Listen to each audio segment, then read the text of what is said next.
Puis peu à peu, je me suis devenu un producteur de contenu et j'ai diffusé, ou je continue de diffuser, un maximum de messages relatifs, liés à mon activité professionnelle, à toutes les violations des droits de l'homme qu'on documente dans le monde. C'est considérable, d'abord parce que notre principale cible pour nous, sur Twitter, ce sont les médias en fait, qui sont à l'affût d'informations très ciblées, très précises, de gens fiables. Et donc on sent bien que les journalistes sont à l'affût de nos informations via Twitter. Et donc c'est nous un média idéal pour faire ce que Human Rights Watch faisait déjà très bien avant sur Twitter, c'est-à-dire toucher les médias pour en cascade toucher les responsables et les décideurs politiques, qui sont ceux qui vraiment ont la capacité de changer des situations de violation des droits de l'homme. Mais nous, la cible numéro 1 via Twitter, c'est vraiment les médias. Et vraiment, quand nos tweets sont très ciblés ou très en phase avec l'actu, que ce soit au moment de la crise Côte d'Ivoire,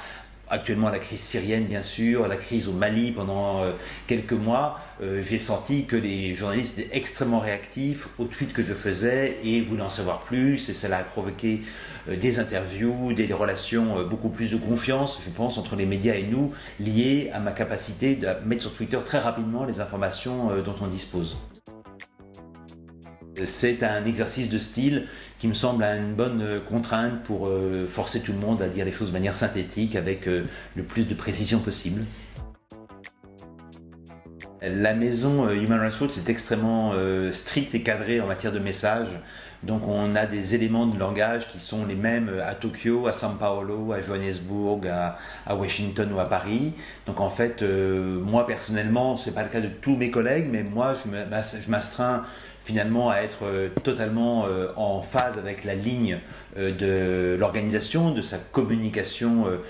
sur Twitter. Donc je ne fais souvent que parfois traduire en français des tweets faits par mes collègues américains ou par l'organisation qui tweet surtout en anglais et un peu en français et dans beaucoup d'autres langues. Donc je m'interdis de faire des tweets sur d'autres sujets que ceux que Human Rights Watch traite. Je m'interdis de réagir de manière un petit peu rapide ou émotionnelle à des informations sans être capable de baser mon tweet sur de l'information que Human Rights Watch a produit, sur des preuves qu'on a amenées, sur des recommandations qu'on fait. Donc je l'utilise de manière assez froide,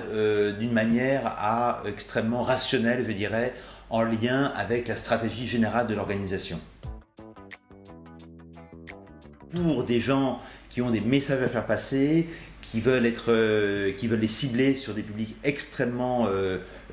intéressés par ce que dit l'organisation ou l'entreprise, c'est pour l'instant un outil irremplaçable, et donc il faut absolument investir,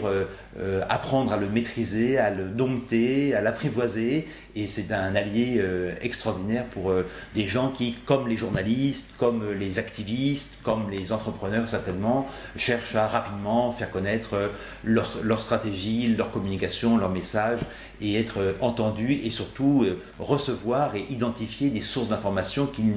ne soupçonnent même pas qu'elles existent, alors qu'elles sont là à portée de main, mais elles sont en Inde, elles sont aux Philippines, elles sont au Mexique, et il faut savoir où aller les chercher, et Twitter vous les amène sur un plateau.